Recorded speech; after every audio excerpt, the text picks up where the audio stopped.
प्रदेश के एक छोटे से कस्बे में 3 दोस्त रहते थे, राहुल, समीर और अंकित। उनकी दोस्ती की मिसालें दी जाती थी।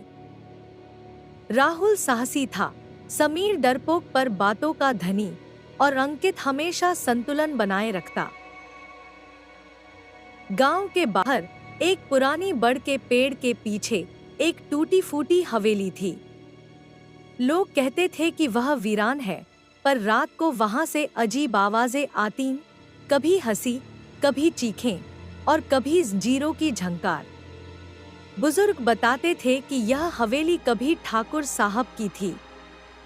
उनकी पत्नी और बेटे की अचानक मौत के बाद ठाकुर पागल हो गए। कुछ साल बाद ठाकुर भी रहस्यमय ढंग से मरे और तब से यह हवेली वीरान पड़ी है। गांव वालों का मानना था कि उस हवेली में ठाकुर की आत्मा भटकती है। राहुल ने एक दिन कहा,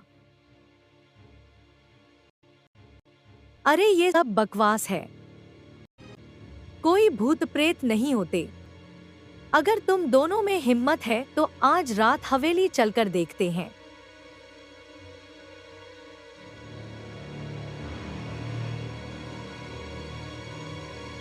सब मना करते हैं। सुना है जो भी वहां गया जिंदा लौटकर नहीं आया। ने राहुल की तरफ देखा और बोला, मुझे भी यकीन नहीं है कि भूत होते हैं, लेकिन अंधविश्वास तोड़ना भी जरूरी है। चलो आज रात चलते हैं। समीर लाख मना करता रहा, लेकिन दोस्ती निभाने के लिए वह भी तैयार हो गया। अंधेरी रात और हवेली का सफर। रात के 12 तीनों टॉर्च और एक छोटा सा बैग लेकर हवेली की तरफ चल पड़े। रास्ते में सुनसान पेड़, टिड्डियों की आवाज और ठंडी हवा माहौल को और डरावना बना रही थी।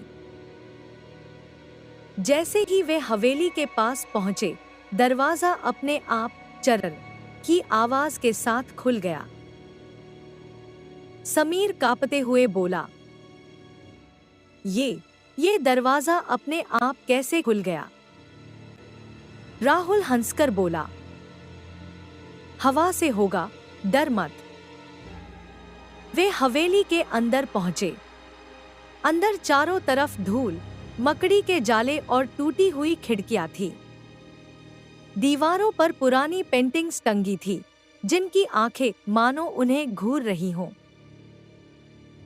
अचानक पर की मंजिल से किसी के कदमों की आवाज आई।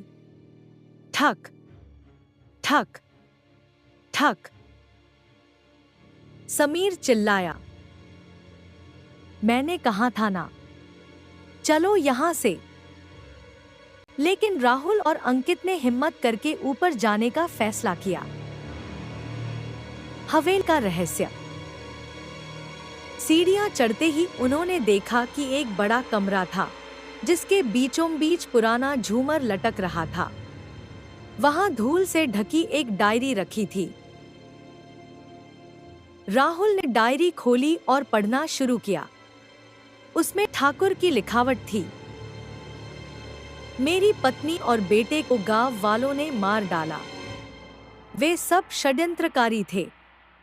मेरी आत्मा तब तक शांति नहीं पाएगी जब तक मैं बदला नहीं ले लेता।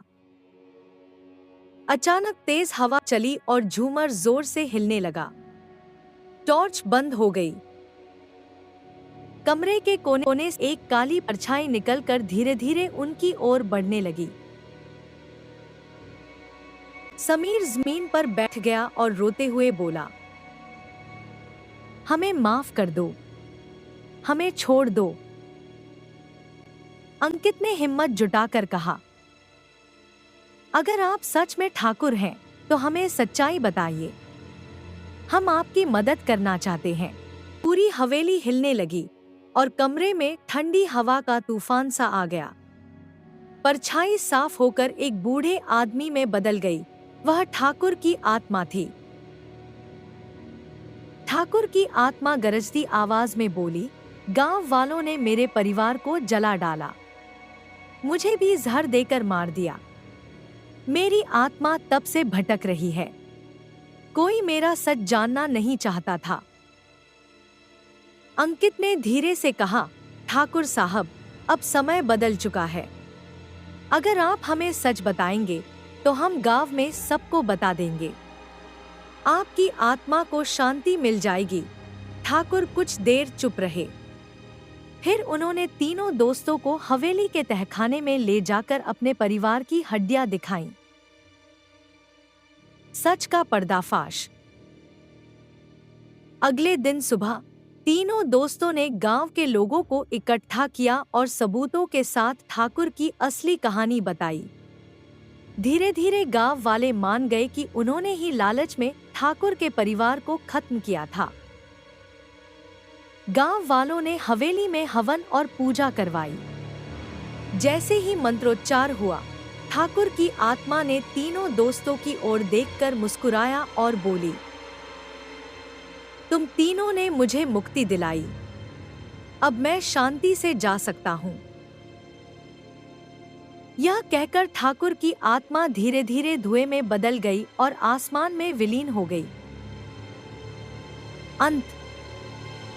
तीनों दोस्त गांव में हीरो बन गए। लोग अब हवेली को शापित नहीं बल्कि एक स्मारक मानने लगे।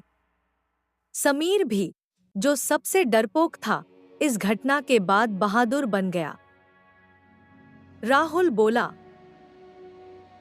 देखा, सच्चाई जानने के लिए डर से लड़ना पड़ता है।